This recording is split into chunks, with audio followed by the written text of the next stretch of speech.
ડભોઈની વડોદરી ભાગોળ પાસે જર્જરિત મકાન ધરાશાયી થતા અફરાતફરી મચી ગઈ હતી. સદનસીબે આ બનાવમાં કોઈ જાનહાનિ નથી થઈ.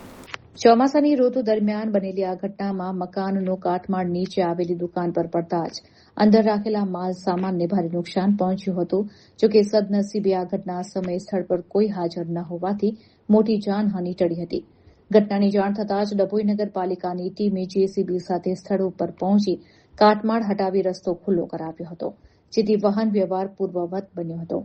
ઉલ્લેખનીય છે કે નગરપાલિકા દ્વારા ચોમાસા પહેલા જ આવા જોખમી મકાનોના માલિકોને નોટિસ પાઠવવામાં આવી હોવા છતાં માલિકોની બેદરકારીને કારણે મકાનો ઉતારી લેવાયા ન હતા, જેને પરિણામે આ બનાવ બન્યો હતો. નગરપાલિકાના ચીફ ઓફિસર જયકિશન તડવીએ જનહિતમાં અપીલ કરી છે કે અન્ય જોખમી મકાન માલિકો પોતે જ વહેલી તકે જર્જરિત બાંધકામો ઉતારી લે, જેથી ભવિષ્યમાં કોઈ મોટી દુર્ઘટના ન સર્જાય.